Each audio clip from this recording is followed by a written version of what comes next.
제네시스 해피니스 이병준입니다. 창세기 행복론을 다루고 있죠.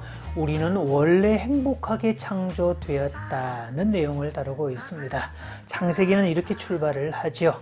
인간이 원래 행복하게 창조되었다는 사실을 안다면 우리는 행복하지 못할 이유가 없습니다. 행복하게 창조된 인간에게 주어진 특별한 것들, 돕는 자의 행복인데요. 돕는 자의 행복 세 번째, 돕는 자는 능력자다. 이런 이야기를 오늘 말씀드리겠습니다. 사람에게는 누군가를 도우려는 그런 마음이 내재되어 있습니다. 의인들의 이야기를 들어보면 또 가끔씩 들려지는 따뜻한 이야기들을 들어보면 세상이 그래도 아름다울 수 있는 이유가 누군가가 누군가를 도왔다는 그런 이야기들 덕분이죠.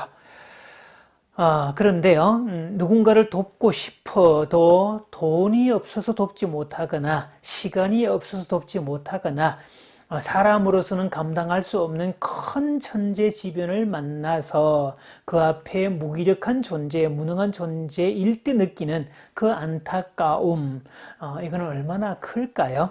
누군가를 도울 수 있다면, 도울 수 있는 상황이라면, 도울 수 있는 여건이 된다면 더더욱 좋겠죠. 선한 사마리아인의 법이라는 게 있습니다. 두 가지 의미를 담고 있는데요. 첫째는 누군가를 돕는 과정에서 생기는 손상에 대해서 책임을 묻지 않는 것을 말하고요. 두 번째, 구할 수 있는 상황인데도 구해주지 않는 사람을 처벌하는 법, 이렇게 두 가지로 해석이 됩니다. 이 선한 사마리아인의 법, 이것은 성경 누가복음 10장에 나오는 선한 사마리아인 비유에서 나오는 말인데요.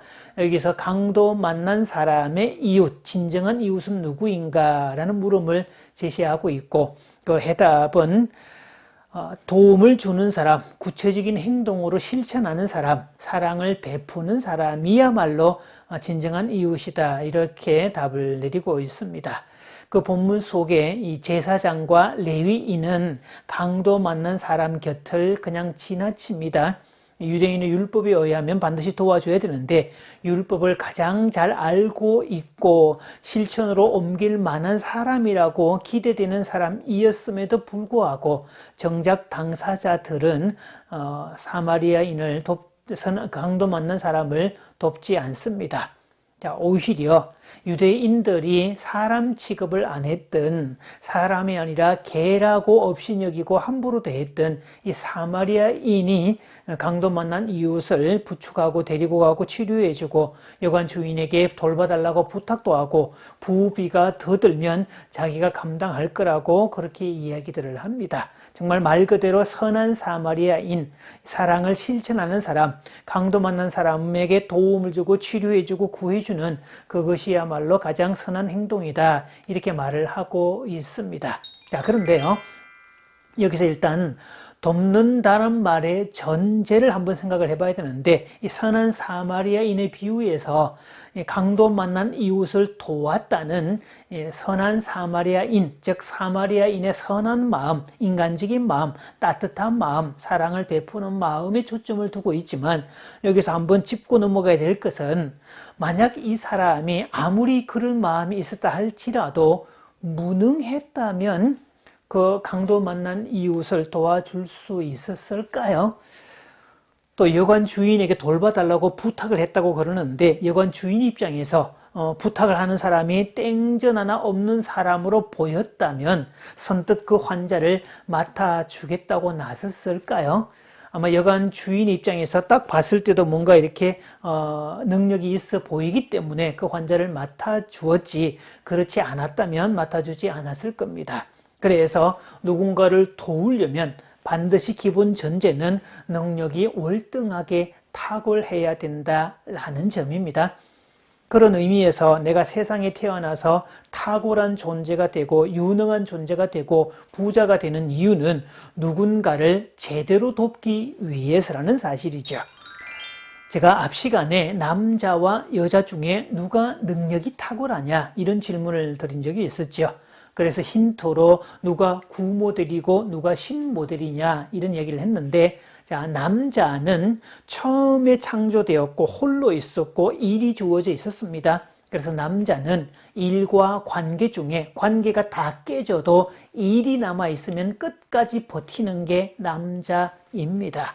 그런데 여자는 혼자 있는 남자, 독처하는 아담이 보기에 좋지 않다. 그래서 하와를 지어서 보내주셨는데, 여자는 처음부터 관계로 출발합니다. 그래서 여자에게 관계는 삶의 전부라고 해도 과언이 아닙니다. 가족관계, 부부관계, 부모자녀 관계, 각종 인간관계, 관계가 풍성하고 관계가 많고 관계를 통해서 에너지를 채울 때 여자는 살맛이 나지만, 관계가 깨졌을 때 여성은 삶의 전부를 잃었다고 해도 과언이 아닙니다.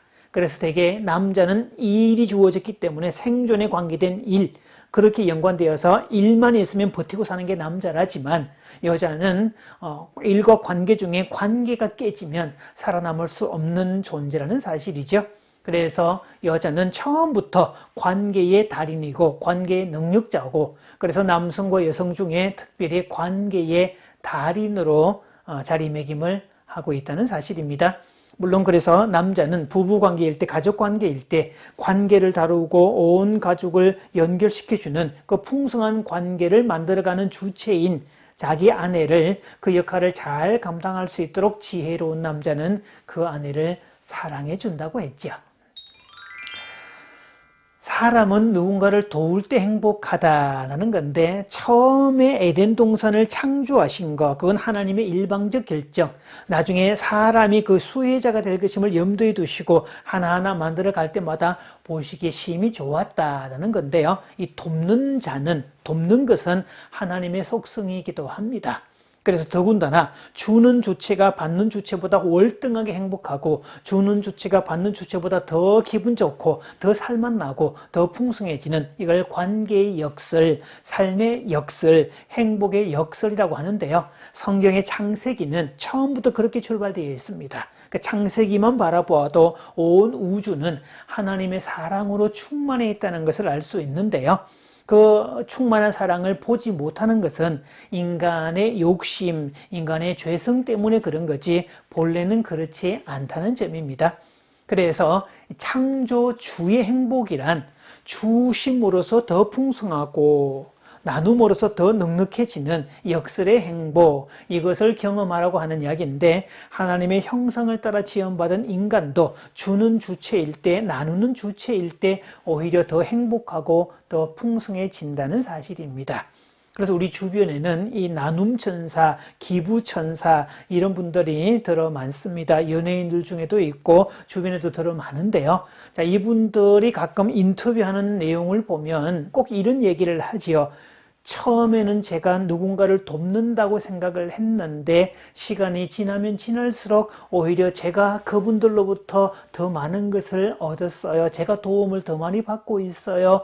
라고 얘기를 하죠. 주는데 내가 도리어 더 큰 도움을 받는다. 말 그대로 관계의 역설이기 때문입니다. 그래서 우리는 이 땅에 태어난 사명이 각자에게 주어져 있는데요. 모든 인간에게 주어진 사명은 사랑의 사명입니다. 사랑하라는 의무, 사랑하라는 사명이 주어져 있고, 그 속에는 자연건 온 우주 만물과 특히 사람을 사랑하라는, 그리고 사랑의 전제는 받을 것을 전제로 하고 있지 않지만 하나님께서 지으신 인간의 형상은 사랑을 주고 받을 것을 기대하지 않아도 도리어 풍성해지는 역설이 있기 때문에 사랑하고 베풀고 나누는 주체가 될수록 더더욱 행복하더라, 이렇게 해석이 될 수 있죠. 그래서 부부관계는 남편이 아내를 사랑하고 아내가 남편을 사랑하고, 사랑하면 사랑할수록 둘의 관계는 점점 더 풍성해지고 나는 그로 인해서 더더욱 더 행복하고 넉넉해지고 기쁨이 더해지는, 그래서 둘의 관계는 윈윈이 된다. 이게 관계의 행복이고 역설의 행복이죠. 따라서 돕는 자의 행복은 그렇게 출발을 합니다. 그리고 도우려면 반드시 유능해야 된다. 돕는 자는 능력자가 되어야 된다. 라는 것을 거듭 확인합니다. 자, 마치면서 질문 두 가지 드립니다. 왜 돕는 자는 능력이 탁월해야 할까? 두 번째, 우리가 이 땅에 태어난 목적은 무엇인가?